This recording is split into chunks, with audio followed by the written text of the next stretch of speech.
தமிழன் தொலைக்காட்சி சொந்தங்களுக்கு கிறிஸ்டோபர் தாஸின் அன்பு வணக்கங்கள். இன்றைய அரசியல் அரங்கம் நிகழ்ச்சிக்காக நம்முடன் இணைந்திருப்பவர் தமிழக பாஜகவின் கலை மற்றும் கலாச்சார பிரிவு மாநில செயலாளர் திரு வி கே வெங்கடேஷ் இணைந்திருக்கிறார். அவரோடு நிறைய விஷயங்களை பேசலாம். குறிப்பாக சமீபத்தில் நடந்து முடிந்த முருகர் பக்தர்கள் மாநாடு, அது தொடர்பாக எழுந்திருக்கக்கூடிய விமர்சனங்கள், கருத்துக்கள் ஒருபுறம், தமிழகத்தின் கள நிலவரம், அதிமுக பாஜக கூட்டணி, அது தொடர்பான கருத்து விமர்சனங்கள், தமிழக அரசு மீதான விமர்சனங்கள் என தமிழகத்தின் அரசியல் களம் பரபரப்பான ஒரு நிலை இருப்பதை நாம் அறிவோம். இந்நிலையில் தொடர்பாக வெங்கடேஷோடும் நிறைய விஷயங்கள் பேசலாம். சார் வணக்கம். வணக்கம் சார். நான் தலைப்பில் குறிப்பிட்டது போல் நடந்து முடிந்த இந்த முருகர் பக்தர் மாநாடு, கண்டிப்பாக இது வந்து ஒரு எதிர்ப்பு வரும், விமர்சனம் வரும் அப்படின்னு நீங்கள் அந்த மோடில் தான் இருந்திருப்பீங்க. தமிழக பாஜக எதிர்பார்த்ததை விட நிறைய விமர்சனம், கருத்து, எதிர்ப்புகள் உருவாச்சா? இல்லை இது எதிர்பார்த்தது தான் அப்படின்ற அளவுக்கு இதை புரிஞ்சுக்கிட்டீங்களா? ஆக்சுவலாக அந்த முருகர் மாநாடு வந்து, அனைத்துலக முருகர் மாநாடு வந்து இவ்வளோ பிரம்மாண்டமாக நடப்பதற்கு காரண காரியம் யாருன்னா திமுக தான். அது ஒரு சாதாரணமாக நடந்து கடந்து போக வேண்டிய ஒரு மாநாடு தான். அது யாருமே அந்த அளவு பெரிய ஒரு பிரம்மாண்டத்தை நோக்கி நகரலை. இந்து முன்னணி வந்து 5 வருடங்களுக்கு ஒரு முன்னாடி ஒரு ஊர்லேயும் ஒரு மாநாடு நடத்துவாங்க. 2015 கோயம்புத்தூர் நடத்தினாங்க, 2020 சென்னையில் நடத்தணும்னு பிளான் பண்ணாங்க. கொரோனா வந்ததுனால நடத்தாமல் 2025 வந்து நடத்தலாம் அப்படின்னு சொல்லி போஸ்ட்போன் பண்ணுறப்ப 2023 மதுரையில் நடக்கணும்னு அவங்க தீர்மானம் பண்ணிட்டாங்க. முருகனின் அறுபடை வீடில் 2 வீடு, முதல் வீடும் கடைசி படை வீடும் மதுரையில் தான் இருக்குது. சங்கம் வைத்த தமிழ் மதுரையில் தான் இருக்குது. மதுரையில் பண்ணணும் அப்படின்னு சொல்லிட்டாங்க. எல்லோரும் என்ன சொல்கிறாங்கன்னா, திமுக பொதுக்குழு அங்கே போட்டதுனால தான் இவங்க மதுரையில் மாநாடு போடுறாங்க. அதெல்லாம் கிடையாது. இது ஆல்ரெடி இன்பில்ட்டாக பண்ணுறது. இப்போ நான் 2015 இந்து முன்னணி கோயம்புத்தூர் நடந்த மாநாடை பற்றி இங்கே யாருன்னா கேட்டிங்கன்னா யாருக்குமே தெரியாது. யாருன்னா தெரியுமா? உண்மை நீங்கள் சொல்லும் போது பாட்டு கடந்து போயிருக்கோம். கரெக்டு, தெரியாது. அது இவங்க என்ன பண்ணுறாங்க, இந்த மாநாடை வந்து அறுபடை வீடுடைய சிலைகளை வைத்து நாங்கள் வழிபட போகிறோம், மினியேச்சர் வைக்க போகிறோம் அப்படின்னு கேட்டவுடனே என்ன நினச்சாங்களே தெரில. உடனே கோர்ட்டில் போயிட்டு ஒரு பெரிய பட்டியல் கொடுக்குறாங்க. இதை பண்ண முடியாது, அதை பண்ண முடியாது, இப்படிங்க பாதுகாப்பு வைக்க முடியாது, அவங்க வந்து கலவரம் ஆகிடும், அது இதுன்னு ஒன்று. கோர்ட்டில் போனவுடனே நீதிபதி தெளிவாக கேட்குறாரு, உங்களுடைய பொதுக்குழு இங்கே வச்சிங்களே, அதுக்கு எல்லாத்துக்கும் பர்மிஷன்ஸ் நீங்கள் கொடுத்தீங்க, எல்லாத்துக்கும் அனுமதி கொடுத்தீங்க, வாகனங்களுக்கெல்லாம் பதிவு ஒன்று பண்ணிங்களா? இல்லை. திருமாவளவன் வந்து மதச்சார்மை மாநாடு நடத்தினார், அதுக்கு வந்து என்னென்ன ஃபார்மாலிட்டிஸ் ஃபாலோ பண்ணீங்க சொல்லுங்கள்? இல்லை. அப்போ இதுக்கு மட்டும் ஏன் அப்படி ஒரு இது பண்ணுறீங்கன்னு ஒரு மிகப்பெரிய ஒரு கொட்டை கொடுத்து விட்டு மினியேச்சர் வைக்கலான்னு ஃபஸ்ட்டு என்ன பதில் சொல்லப்பட்டது? அது ஒன்றுமே சொல்ல. அவங்க சட்டம் ஒழுங்கு ஆள்கள் கூடுவாங்க, சட்டம் ஒழுங்கு பாதுகாப்பு தர முடியாது, மதக்கலவரம் வர மாதிரி ஒரு படத்தை பொதுவான விளக்கம் சொல்கிறோம். அது நீதிபதி ஏற்றுக்கல. 2வது நீதிபதி வந்து என்ன சொல்கிறாருன்னா, கடைசியாக அவங்க எல்லாத்துக்கும் அந்த மினியேச்சர் வைக்கிறதுக்கு அனுமதி பண்ணுற, மாநாடு வைக்கிறதுக்கு அனுமதியை முடித்த பிறகு வாகனங்கள் எல்லாமே வந்து எஸ்பி அலுவலகத்தில் போய் பதிவு பண்ணணும். எந்தெந்த வாகனங்கள் வருதோ, 2 வீலர் வருதோ, அதெல்லாம் அந்தந்த மாவட்ட எஸ்பி அலுவலகத்தில் போயிட்டு அவங்க ஆதார் கார்டு, டிரைவிங் லைசன்ஸ்லாம் காட்டி பதிவு பண்ணால் தான் மதுரையில் நுழைய முடியும்னு சொல்லி அந்த சரத்துக்களை கொடுத்தாங்க. அதையும் நீதிபதி வந்து இதை வந்து நீங்கள் பொதுக்குழுவில் ஃபாலோ பண்ணிங்களா, திருமாவளவனுடைய மதச்சார்மை மாநாட்டில் ஃபாலோ பண்ணிங்களான்னு கேட்டால் இல்லைன்றாங்க. அப்புறம் இதுக்கு மட்டும் ஏன் ஃபாலோ பண்ணுறீங்க? டைம் கம்மியாக இருக்குது. இப்போ நீங்கள் ஒவ்வொன்றா பண்ண முடியாது. இன்கேஸ் நீங்கள் வந்து பதிவேனெல்லாம் வேணும், எந்தெந்த வண்டிலாம் உள்ளே வரும்னு நினச்சிங்கன்னா அங்கே போய் ஒரு சேரை போட்டு உங்கள் ஆஃபீஸரை உட்கார வச்சு எல்லாட்டையும் பதிவு என்ன வாங்கி நீங்கள் ஜெராக்ஸ் எல்லாம் வாங்கிக்கோங்கன்னு சொல்லி ஒரு தீர்ப்பு போயிட்டாங்க. அதோட முடிஞ்சது ஜோலி. சரி, இந்த மாநாடை ஒன்றுமே பண்ண முடியாது அப்படின்னு சொல்லி முடிச்சிட்டாங்க. முடிச்சோடனே இந்த மாநாடு வந்து எந்தளவு கட்டுக்கோப்பாக நடத்த முடியுமே அப்படின்றதுக்கான மிகப்பெரிய ஒரு எடுத்துக்காட்டு மாநாடாக நடந்திருக்கு. அதற்கு முன்னதாக இவ்வளவு விளக்கங்களுக்கு பிறகும் ஏறக்குறைய 52 நிபந்தனைகளோடு தான் நீதிமன்றம் அந்த நிபந்தனைகள் எதற்காக 52 நிபந்தனைகள் வந்து குப்பை போடக்கூடாது, சாப்பாடு, சின்ன சின்ன நிபந்தனைகள்லாம் அதெல்லாம் எல்லாருமே ஃபாலோ பண்ணுறது தான், இன் ஜென்ரல் தான். முக்கியமான நிபந்தனைகள் வந்து பண்ண முடியாத ஒரு நிபந்தனை தான் நான் உங்கள்கிட்ட குறிப்பிட்டு சொன்னது. இப்போ மாநாடுக்கு வந்து 1 லட்சம் வாகனம் வருதுன்னா 1 லட்சம் வாகனங்களும் அந்தந்த மாவட்ட எஸ்பி அலுவலகத்தில் போயிட்டு எந்த வாகனம் வருதோ, ஒரு 2 வீலர் முதற்கொண்டு அவருடைய ஆதார் எண்ணு, டிரைவிங் லைசன்ஸு, மற்ற எல்லா பேப்பர்ஸும் கொடுத்துட்டு அவங்கள்ட்ட ஒரு ஸ்டிக்கர் மாதிரி கொடுப்பாங்க, அதை ஒட்டிக்கிட்டு உள்ளே வரணும். இந்த கார்டு கொடுக்குறாங்களே, பாஸ் கொடுக்குறாங்களே, ஊட்டி கொடைக்கானல், அந்த மாதிரி ஒரு இது போட்டாங்க. அது சாத்தியம் இல்லை நீதிபதி சொல்லிட்டார். அதனால் அது ட்ராப் ஆகிடுச்சு. மற்றதெல்லாம் எல்லாம் இன் ஜென்ரலாக நடக்கிறது தான். அது வந்து இவங்க வந்து சொல்லணுன்ற அவசியமே கிடையாது. அரசியல் பேசக்கூடாதுன்னு ஒன்று கோர்ட்டே சொல்லுது, அரசியல் பேசலை. ஏன்னா இந்த மாநாடு அரசியல் மாநாடு இல்லை. இந்த இந்த முருகர் பக்தருக்கான அந்த அரோகரா கோஷம் எழுப்புகிற கந்த சஷ்டியை பற்றி நம்ம பொது வழியில் எல்லாரையும் பாட வைக்கிறது ஒரு கின்னஸ் ரெக்கார்டை நோக்கி நகர்ற ஒரு விஷயம் ஒன்று. 2வது, எல்லா தரப்பு அரசியல் கட்சி தலைவர்களுக்கும் எல்லா முருக பக்தர்களுக்கும் அவங்க அழைப்புதல் கொடுத்தாங்க. ரஜினிகாந்த் கொடுத்தாங்க. ரஜினிகாந்த் வரல. யோகி ஆதித்யநாத் கொடுத்தாங்க, பவன் கல்யாண் கொடுத்தாங்க, திருமானனுக்கு கொடுத்தாங்க, சீமானனுக்கு கொடுத்தாங்க, எடப்பாடி அவர்கள் கொடுத்தாங்க, சிஎம்கே கொடுத்துருக்காங்க. சிஎம்க்கு கொடுத்துட்டு நேரம் கேட்டாங்க, சிஎம் வாங்கலை, அவர் நேரம் கொடுக்கல. சேகர் பாபு அழைப்புதழ் அனுப்பி வச்சிங்க. ஆமாம், அழைப்புதல் நேரடியாக அவங்க வந்து அழைப்புதல் நேராக வைக்கிறதுக்கு நேரம் கேட்டாங்க, நேரம் கடைசி வரையில் சிஎம் கொடுக்கல. அறநிலைத்துறை அமைச்சர் சேகர் பாபுக்கு கொடுத்தாங்க. இப்படி எல்லாருக்குமே கொடுத்தாங்க. ஒரு சீமான் அவள்கிட்ட கொடுக்குறப்ப நீங்கள் கந்தசஷ்டி பாடுறது ஒரு திருமுருகாட்டு படையும் பாருங்கன்னு கூட அவர் சொன்னதாக கூட ஒரு தகவல் இருக்குது.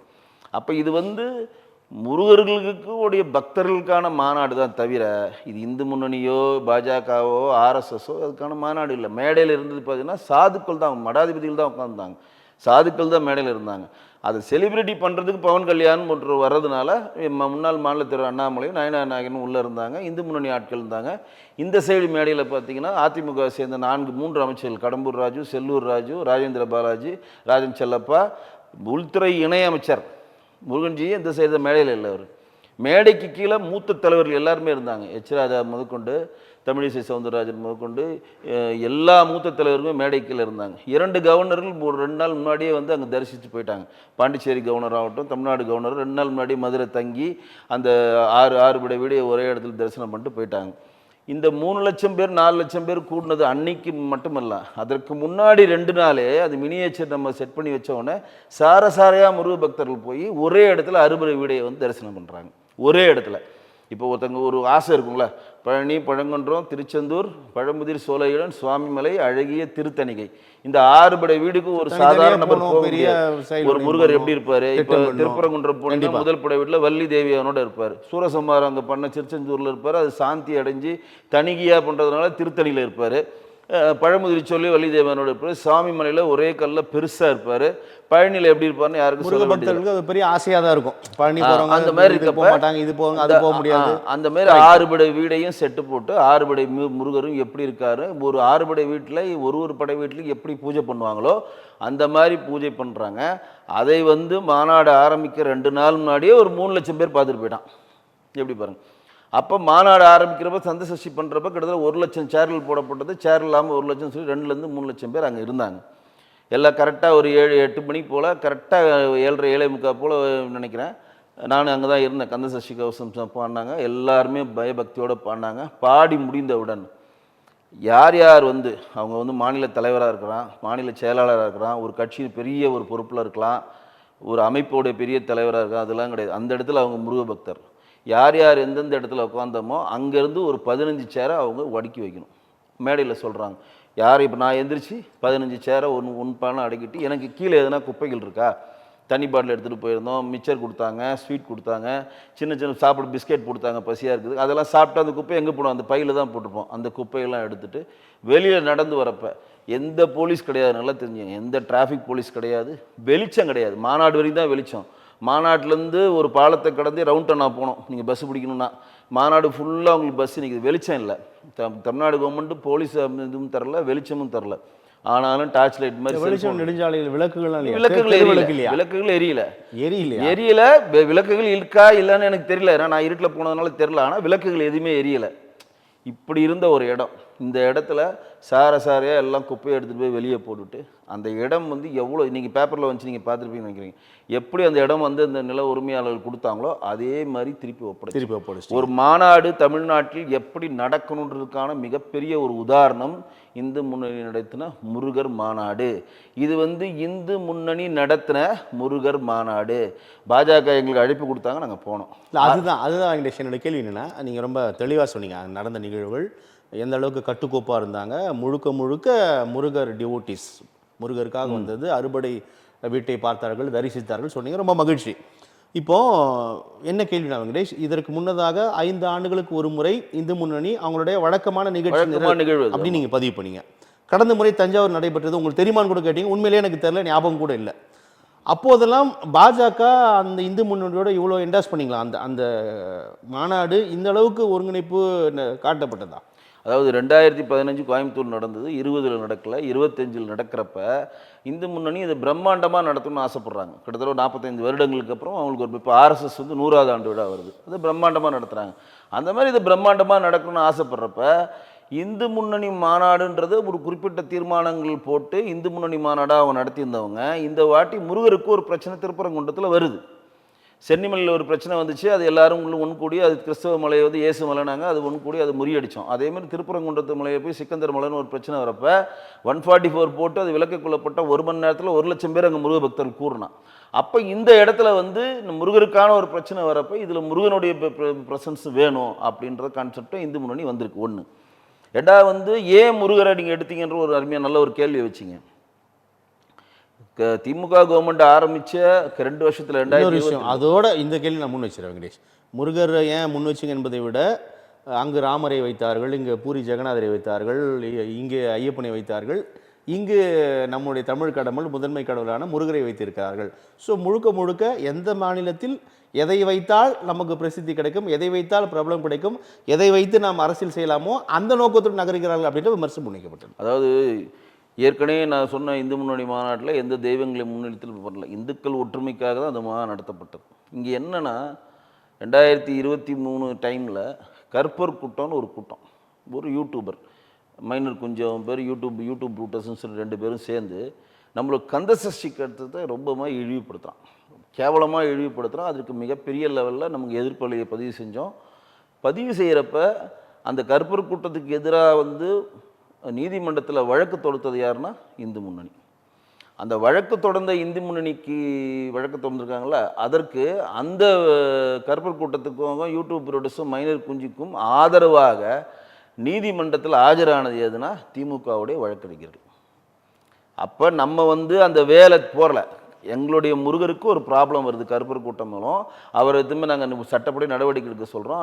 நடவடிக்கை எடுக்கல திமுக கவர்மெண்ட், நீதிமன்றம் நாடுறோம். நீதிமன்றத்துலேயும் அவங்களுடைய லாயரில் போட்டு அதை முறியடிக்கிறாங்க. சரிங்களா? அப்போ இந்த வேலை எங்ககிட்ட கொடுத்தது யாருன்னா திமுக தான் கொடுத்தது. இப்போ முருகருக்கு ஒரு பிரச்சனை நம்ம தானே அங்கே போராடணும். முருகர் யார்? நம்ம தமிழ் கடவுள் தானேங்க. அப்போ வந்து ஆட்டோமேட்டிக்காக நம்ம போராட வேண்டிய கட்டாயத்துக்கு வரமா இல்லையா? அவர்களுக்கு ஒன்றும் அந்த விஷயத்தை சொல்லணும். இப்போ நான் அந்த கற்பர் கூட்டம் என்னென்ன பண்ணிச்சுன்னு நான் அவங்கள்ட்ட பதிவு வைக்கிறப்ப எங்களுடைய முன்னாள் மாநில திரு முருகன் அவர்கள் அதற்கு எதிராக மிகப்பெரிய ஒரு போராட்ட களத்தை முன் வச்சு வேல் யாத்திரைன்னு அறுபறை வீடுக்கு போய் திருச்செந்தூரில் அந்த யாத்திரையை முடித்து மத்திய பிரதேசனுடைய முதலமைச்சர் அந்த சிவராஜ் சௌகானை சிறப்பு அழைப்பாளராக கூப்பிட்டு அந்த மாநாடு நிறைவு பெற்றது. அப்போ எடப்பாடி ஆட்சி இருந்தாலும் எங்களை அப்பயும் அந்த உள்ள நிலைய உள்ள மிகப்பெரிய ஒரு கூட்டம் வந்துடும், மிகப்பெரிய ஒரு கலவரம் எதனா வந்துருப்போதுன்னு சொல்லி எடப்பாடி கவர்மெண்ட் அப்பயும் எங்களை உள்ளே விடாமல் ஒரு தடையை மீறி தான் அந்த ப்ரோக்ராம் பண்ணோம். சரிங்களா? அப்போ இன்றைக்கு முருகருக்கு ஒரு ஆபத்து வருது, கருப்பர் கூட்டம் மூலம் கந்தசஷ்டி கவசத்துக்கு ஒரு ஆபத்து வந்ததுனால தான் கந்தசஷ்டி எங்கள் கின்னஸ் ரெக்கார்டாக பாடப்பட்டது. இனிமேல் யாருன்னா முருகரை தொட்டால் அங்கே வந்தான் பாருங்க 6 லட்சம் பேர், அவன் வருவான்ற பயத்தை உண்டு பண்ணணும். ஒன்று. ரெண்டாவது, இந்துக்களை கன்சாலிடேட் பண்ணணும், இந்துக்களை ஒரு குடையின் கீழ் கொண்டு வரணும். அது ஏன் எப்படி கொண்டு வர முடியும்? இப்போ ஒரு உதாரணம் சொல்கிறேன்னா, இப்போ எலெக்ஷன் வரப்போகுதுன்னு வச்சுக்கோங்க. ஏன் கொண்டு வர வேண்டும் அப்படின்னு சொல்கிறேன். ஆமாம், ஏன் கொண்டு வரதான் சொல்கிறேன். ஒரு எலெக்ஷன் வருதுன்னு வச்சுக்கோங்க, ஒரு எலெக்ஷன் ஜென்ரலாக வரப்போ அந்த வேட்பாளர் நல்ல வேட்பாளராக எந்த கட்சியை சார்ந்தவர், அவர் நமக்கு தொகுதிக்கு எதனா செஞ்சுருக்காரா, எதனா செய்வாரா, அவர் நல்லவரா கெட்டவரா படித்தவரா படிக்காது எதையுமே இல்லாமல் இஸ்லாமிய சகோதரர்கள் ஜமாத்தில் என்ன சொல்கிறாங்களோ அதை அப்படியே ஃபாலோ பண்ணுறாங்க. ஒரு சின்ன குறுக்கீடு, நான் பிறப்பால் கிறிஸ்தவன், என் பேர் கிறிஸ்டபர் தாஸ், ஆனால் முருகர் எனக்கும் தமிழ் கடவுள் தான். முருகர் எனக்கும் தமிழ் கடவுள், நான் முருகரை வழிபடுவேன். நாங்கள் அது எதுவுமே ஏதாவது சிக்கல் இருக்குதா? எந்த சிக்கலுமே இல்லை. நீங்களே சொல்லிட்டீங்க வெங்கடேஷ், இந்துக்களை நாங்கள் கன்சாலிடேட் பண்றோம்னு சொல்றதில்ல, இங்கே தானே பிரச்சனை இல்லை. ஏன் அப்படி யோசிக்கிறீங்க? நான் அப்படி யோசிக்கலங்க. நான் வந்து தமிழ் கடவுள் முதன்மை கடவுள் சொல்றது நான் வரவேற்கிறேன். இல்லை, உங்களோட கேள்வி இந்த கலை அப்படித்தான் இருக்குது. இப்போ நான் வந்து நீங்க முருகரை வந்து கந்தசஷ்டி கவசத்தை அவமதித்தார், அதற்கு கடும் எதிர்ப்பு கிளம்பியது, அது வன்மையாக கண்டிக்கப்பட வேண்டியது, மறுப்பதற்கு இல்லையே. இப்போ என்னுடைய பையன் வந்து மாதவத்தில் சென்ட் ஆண்டனி ஆஃபீஸர்லாம் பிறந்தான். நான் வந்து வருடம் பழனிக்கு எப்படி போகிறேனோ அதேமாதிரி வருடம் வேளாங்கண்ணிக்கு நான் போகிறேன். எனக்கு மிக பிடித்த ஒரு கடவுளில் ஒரு ஆள் வந்து இருக்குது இயல்பா. அது உள்ள வரல. இங்கே இருக்கக்கூடிய எல்லா கிறிஸ்தவ மக்களுமே தூய தமிழில் தான் இயேசுவை வணங்குறாங்க. பரமலோகத்தில் இருக்கும் பரமபிதாவே, எங்கள் ராஜாவே, எங்களை ஆசீர்வாதம் ஐயா அப்படின்னு தூய தமிழில் தான் வணங்குறாங்க. அவர் ஜெருசலத்தில் பிறந்தால் ஜெருசலம் மொழியை வழங்குறீங்க. இல்லை. இங்கே இஸ்லாமிய சகோதரி எவ்வளோ பேர் இருக்காங்க, பாங்குன்னு சொல்லுவாங்க அந்த மசீதில். அந்த பாங்கு மட்டும்தான் அரேபிய மொழியில் பாடப்படும், தவிர அவருடைய நடைமுறைக்கு திருமண சட்டங்களாகட்டும் நடைமுறையில் அவங்க இருக்கக்கூடிய மற்ற விஷயங்கள் எல்லாமே தமிழ் மொழியில் தான் இருக்கும். அதில் மாற்றே கிடையாது. இங்கே இருக்கக்கூடிய இஸ்லாமிய சகோதரர்களும், இங்கே இருக்கக்கூடிய கிறிஸ்தவ சகோதரர்களும், இங்கே இருக்கக்கூடிய பௌத்த சகோதரர்களும், இங்கே இருக்கக்கூடிய பார்சியன மக்களும் கிட்டத்தட்ட ஒரு 4-5 தலைமுறைக்கு முடியாது இந்தியாவுடைய டிஎன்ஏ அவர்கள் எல்லாமே இந்துக்கள் என்றால் எந்த மாற்றும் கிடையாது. ஸோ அவன் இந்த பிரிவினைவானுக்கு வேலை கிடையாது. ஆனால் நீங்கள் வந்து எப்படி வந்து சர்ச்சில் இருக்கக்கூடிய ஃபாதர் ஒரு குறிப்பிட்ட இப்போ கன்னியாகுமரியில் எடுத்திங்கன்னா ஃபாதர் சொல்கிறது மட்டும் தான் அங்கே இருக்க மீனவர்கள் கேட்பாங்க. அவங்க உள்ளே இறங்கி இது ஏன் பண்ணணும் ஏது பண்ணணுன்ற அந்த இது போக மாட்டாங்க. அவங்கள பொறுத்தவரை ஃபாதர் ஒரு காட், அவர் சொல்கிறாங்கன்னா நல்லா இருக்கும், நம்ம நல்லது தான் அவர் சொல்லுவார், அவங்க நம்புகிறாங்க. அதே மாதிரி இஸ்லாமிய சகோதரர்கள் போனால் ஜமாத்தில் இருக்கவங்க என்ன சொல்கிறாங்களோ அதை மட்டும்தான் கேட்பாங்க. அது உள்ளெல்லாம் ரொம்ப டீப்பாக போக மாட்டாங்க. அண்ணன் ஜமாத்தில் சொல்லிட்டாங்க அது போட்டுருவோம்ப்பா, அது என்னென்னு அப்புறம் பார்த்துப்போம்ப்பா. ஆனால் தமிழ்நாட்டில் மட்டும் அதாவது இந்துக்களாக இருக்கக்கூடிய தமிழ் குடிகளாகட்டும், இந்துக்களாக இருக்கக்கூடிய முருக பக்தர்களாகட்டும், மற்ற தெய்வங்களுக்கு சொல்கிற பக்தர்களாக இருக்கவங்க, இங்கே இருக்கக்கூடிய தமிழ்நாடு பீடாதிபதிகளோ, இங்கே இருக்கிற தமிழ்நாடு சாமியார்களோ, இங்கே இருக்கக்கூடிய சிவாச்சாரிகளோ, இங்கே இருக்கக்கூடிய மடாதிபதிகளோ யார் சொல்கிறத கேட்குறாங்களா? இல்லை. அப்போ இங்கே இருக்கக்கூடிய எல்லா மக்களுக்கும் நம்ம என்ன விழிப்புணர்வு கொடுக்கணும்னா, இங்கே இருக்கக்கூடிய திமுக கவர்மெண்ட் இந்துக்களுக்கு என்னென்ன பாதகமான செயல்களை செய்கிறது. முதல்ல என்ன செயல்? இந்து என்றால் திருடன் அப்படின்னு சொல்லி கலைஞர் சொன்னாரா இல்லையா? நெத்தியில் குங்குமம் பார்த்து உன் நெத்தியில் எனக்கு ரத்தம் வழிகிறதா அப்படின்னு கேட்டாரா இல்லையா? அடியே மீனாட்சி உனக்கு ஏண்டி வைர முக்குத்தி கேட்டாரா இல்லையா? சரிங்களா? திருமாவளவன் வந்து கூம்பு வடிவில் இருந்தால் வந்து மசூதி, வைரமான கூர்மையாக இருந்தால் சர்ச்சு, ஆபாச பொம்மைகள் இருந்தால் அது வந்து இந்து கோயில்கள் அப்படின்னு சொல்லிட்டு ஒவ்வொரு இந்துக்கள் கோயில் உடைக்கப்படணும், அது கீழே உடைச்சிங்கன்னா இந்து கோயில் கீழே பௌத்த மதம் இருக்கும் அப்படின்னு சொன்னாரா இல்லையா? மாண்புமிகு முதலமைச்சர் திரு மு.க. ஸ்டாலின் அவர்கள் உங்களுக்கே தெரியும், இந்து பண்டிகைக்கு எதுக்கும் வாழ்த்து சொல்ல மாட்டார். அவங்களுடைய சொந்தமான டிவியில் விடுமுறை தினத்தை முன்னிட்டுன்னு சொல்லுவார். யாருன்னா வந்து குங்குமம் ஸ்ரீரங்கத்தில் போய் குங்குமம் வச்சா குங்குமத்தை அங்கேயே அழிப்பார். அதே மாதிரி நம்ம பசுமன் முத்துராமலிங்க தேவர்கிட்ட விபூதியை கொடுத்தா அங்கேயே கொட்டுவார். இஸ்லாமிய சகோதரோட ஒரு ஃபங்க்ஷனில் போயிட்டு மேக்ஸிமம் இந்துஸ் தான் அப்படின்னு சொல்கிறாரு. இல்லை நான் சொல்கிறேன் முழுசா. இஸ்லாமிய சகோதரர்களுடைய ஃபங்க்ஷனுக்கு போயிட்டு இந்த முறைப்படி நடக்கிற திருமணம் நல்லா இருக்குது, இந்து முறைப்படி நடக்கிற திருமணத்தில் புகை வருது, அது மந்திரங்கள் புரியலன்னு சொல்லி இழிவுபடுத்தினார். இவ்வளவும் பண்ணுற திமுக, உதயநிதி ஸ்டாலின் வந்து ஒரு கிறிஸ்தவ ஃபங்க்ஷனுக்கு போய் நான் உண்மையான கிறிஸ்டின் அலோலியா சொன்னாரா இல்லையா? அதே ஃபங்க்ஷனில் சேர் பாபு உதயநிதி ஸ்டாலினை புரிவிக்கின்றதுக்காக அலோலியான்னு கத்துனாரா இல்லையா? இது மாற்று இல்லைல்ல. டெங்கு கொசு அப்படின்னு சொல்லி யார் சொல்கிறது? ராஜா சொல்கிறார். சனாதன தர்மம் வந்து நுழைய விடக்கூடாது, அது ஒரு கொசு, அது வந்து அடிக்கிற மாரி அடித்து விரட்டணும்னு உதயநிதி சொன்னார். இப்படி இந்துக்களை பற்றி நம்மளுடைய கடவுளை பற்றி நிந்தித்த இவர்கள் எல்லாம் சேர்ந்து பழனியில் மாநாடு நடத்தலாம். டெய்லி நம்ம முருகரை அறுபடை முருகரை நம்ம கும்பிட்டு கந்த சஷ்டி பாடுற நம்ம ஏன் நடத்தக்கூடாது அப்படின்ற கேள்வி எழுதால. இந்த விழிப்புணர்வு மக்கள்கிட்ட கொண்டு போய் சேர்க்கணும். இந்த எதிர்ப்பு இந்து சமய அறநிலையத்துறை நடத்திய போது எழாத எதிர்ப்பு இந்து முன்னணி நடத்தும் போது அதை பாஜக எடுக்கும் போது ஒருங்கிணைக்கும் போது ஏன் எடுக்கிறதுன்னு கேட்குறேன். நானுமே அதை கேள்வி. நீங்கள் நல்ல கேள்வி கேட்டீங்க. இப்போ முருகர் மாநாடு நடத்துறாரு, சேகர் பாபு நடத்துறாரு. எங்கேருந்து நடத்துறாரு? கவர்மெண்ட் சேகர் பாபுல கவர்மெண்ட் துறை சார்ந்து நடத்தப்படுகிறது. இப்போ நீங்கள் முருகர் மேல பக்தி உள்ளவர் தானே? நீங்கள் முருகன் மேல் அரசாங்க நிதி எதுனா அந்த மாநாடு கொடுத்துச்சா? 400 கோடி ரூபா இந்து அறநிலைத்துறை ஃபண்ட் எடுத்து நடத்துகிறார். அந்த 400 கோடி ரூபாய்க்கு என்ன செலவுன்னு இன்னைக்கு வரை இந்து முன்னுடைய மாநில தலைவர் வந்து இவர் 400 கோடி செலவு ஏறக்குறைய 21 நாட்கள் நடத்துறாங்களா? என்னவோ அது இல்லைங்க, செலவு காட்டுன்றாங்க. என்ன செலவு? நீங்கள் கமலேஸ்வரர் இருக்கார்ல, காடேஸ்வரர் இருக்கார், காடேஸ்வரர் சுப்பிரமணியர் இருக்கார்ல, அவர் கேட்குறாரு என்னங்க செலவு காட்டுங்க. இந்த இந்து முன்னணி இப்போ மாநாடு நடத்துச்சுல, இதில் வந்து யார் யார் அவங்கவுங்க பங்குக்கு 50 ரூபா, 100 ரூபா, 200 ரூபா, 300 ரூபா, 1000 ரூபான்னு ஒவ்வொரு தொண்டனும் போட்டு அந்த காசை போட்டு அந்த மாநாடு நடத்தினாங்க. தொண்டர்கள் என்பதை விட முருக பக்தர்கள் இந்த மாதிரி மாநாடு எல்லாருமே யார் ஸ்பான்சர்? இப்போ திருச்செந்தூரில் இப்போ வந்து இது கும்பாபிஷேகம் நடத்த போகிறாங்க. நான் 300 கோடி தான் பட்ஜெட்டு, 200 கோடி ரூபா ஷிப்நாடார் கொடுக்குறாங்க, 100 கோடி தான் அறநிலையத்துலேருந்து எடுக்கிறாங்க ஃபண்டு. இதுக்கு அந்த மாதிரிலாம் எதுவுமே இல்லை. எல்லாரும் சேர்ந்து ஒரு சின்ன அமௌண்ட்டை சேர்ந்து பண்ணுறதுக்கும் இந்த மாதிரி நமக்கு இந்துக்களுக்கு விரோதமாக இந்த அரசு செயல்படுகின்ற விழிப்புணர்வை ஏற்படுத்துறதுக்கும் அறுபடை வீடில் அறநிலைத்துறை என்ன மாதிரி விஷயங்களை பண்ணிகிட்டு இருக்காங்க. இன்றைக்கி வந்து திருச்செந்தூரில் 6 பேர் செத்து போனான். நீங்கள் சேகர் பாபு என்ன சொன்னார்? மூச்சு திணறி இறந்துட்டாங்க, ஏற்கனவே அவங்க நோய்வாய்ப்பட்டிருந்தாங்க, லைனில் நின்று செக்கல அப்படின்னு சொல்கிறார். இன்றைக்கி பழனி ஆகட்டும், திருத்தணி ஆகட்டும், இங்கெல்லாம் சொல்லிடுறாங்க. எதுவுமே பிரச்சனை இல்லை வெங்கடேஷ். நீங்கள் சொல்ல இந்த எவ்வளோ செலவு செய்தார்கள் இல்லை, இந்த மாநாடுகள் நோக்கத்தை நீங்கள் ஒரு நிமிஷம் புரிஞ்சுனா தெரியும். சொல்லுங்கள். அறுபடை வீடில் அடிப்படை வசதிகள் இருக்கா அப்படின்ற ஒரு கேள்வி எழுதா இல்லையா? இப்போ பழனி, இப்போ நீங்கள் திருச்செந்தூர் ஆகட்டும், பழனிலாம் லட்சக்கணக்கான பேர் நடக்கிறாங்க. பழனிக்கு பாத யாத்திரை போகிறாங்க. ஒரு லட்சக்கணக்கான போகிறப்ப அந்த லட்சக்கணக்கான போகிற மக்களுக்கான பாதை இருக்கிறதா? அந்த லட்சக்கணக்கான இல்லையா? இல்லைங்க. ஏன்னா எதுக்கு நான் சொல்றேன்னா, ஒரு குடிமகனாக நாள்தோறும் துறை சார்ந்த அமைச்சர் சேகர் பாபு இந்து சமய அறநிலையத்துறையின் கீழாக கோவிலுக்கு அதை செய்கிறேன் இதை செய்கிறேன் அது வாயிலே தான் செய்வார். நாள்தோறும் பெருமிதம் தெரிவிப்பதை நம்ம பாக்குறோமே. அது ஒரு துறை சார்ந்த அமைச்சர் போய் சொல்லிட முடியுமா? சொல்றேன். ஆனா நீங்க ஒரு அடிப்படை வசதிகளை செய்து தருங்க. நான் வந்து பழனிக்கு நடக்கிறவங்க. நான் வந்து எங்கள் ஊர் காரைக்குடிலேருந்து 180 கிலோமீட்டர் பழனிக்கு 7 நாள் நடந்து போவோம். குன்னக்குடியில் ஃபஸ்ட்டு சாமியை கும்பிடுவோம், அங்கேருந்து சிங்கமுன்னாரி போவோம், அங்கேருந்து நத்தம் ஐஸ் ஃபேக்ட்ரி போவோம், அங்கேருந்து ஜிம்கானா கிளப்பு போவோம், திண்டுக்கல் போவோம், ஒட்டனச்சத்திரம் போவோம், அப்புறம் அடையாளவேல்னா வேல்லேருந்து பார்த்தீங்கன்னா மலை தெரியும். அடையாளவேல்லேருந்து புது ஆயக்குடி போவோம், பழைய ஆயக்குடி போவோம், பழனி போவோம். இதுதான் எங்கள் ரூட்டு. ஆனால் நடு ரோட்டில் தான் நடக்கணும். எங்களுக்குன்னு பனி பாதையில் இடையில கொஞ்ச நாள் போட்டாங்க, அதுவும் இடிஞ்சு நாசமாக போயிடுச்சு. இந்த நடக்கிறவங்க இவ்வளோ பேர் நடக்கிறாங்களே, அவங்களுக்கு அடிப்படையாக எவ்வளோ பேர் நடப்பாங்க? லட்சக்கணக்கான பேர் நடப்பாங்க. காவடிகள் உனை தேடி ஆடி வரும், கால்நடையாய் பக்தர் கூட்டம் கோடி வரும், சேவடியே சரணமென வாழ்பவருக்கே செல்வநலம் தந்தவரும் கந்தவருளேன்ட்டு காவடியை வச்சு நடந்துக்கிட்டே இருப்பான். அந்த மாதிரி நடக்கிறவங்களுக்கு உணவு கிடைக்காது. டாய்லெட் ஃபெசிலிட்டி, பெண்கள் நடப்பாங்க. காவடிகள் உனை தேடி ஆடி வரும், கால்நடையாய் பக்தர் கூட்டம் கோடி வரும், கோடிக்கணக்கான பேர் வரும், பெண்கள் நடப்பாங்க. கழிப்பறைக்கு எங்கே போவாங்க? ரைட்டு.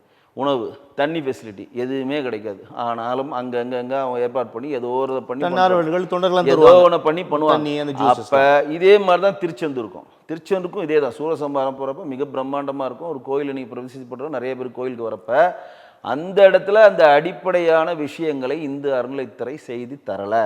ஒன்று, உள்ளே நுழைஞ்சா 50 ரூபாய்க்கு ஒரு இது. நான் அது ஒரு ஜோக்காக கூட எழுதியிருந்தேன். நான் எங்களுடைய பிஜேபி சம்மந்தமான ஒரு விஷயத்தில் அது ஒரு குறும்படமாக கூட நான் எடுத்திருந்தேன். எவ்வளோடா வச்சுருக்க? அண்ணா 50 ரூபா வச்சுருக்கேண்ணே, 2 நாள் ஆகுண்டா பார்க்கறதுக்கு. இப்போ எவ்வளோடா? அண்ணா ஒரு 500 ரூபா இருக்குண்ணே. அப்போ ஒரு நாள் ஆகுண்டா பார்க்கறதுக்கு. அண்ணா ஒரு 1000 ரூபா இருக்குண்ணே. அப்போனா ஒரு மணி நேரம் ஆகுண்டா. அண்ணா 5000ண்ணே, உடனே கூப்பிட்டு போகிறோம் உள்ளே அப்படின்னு.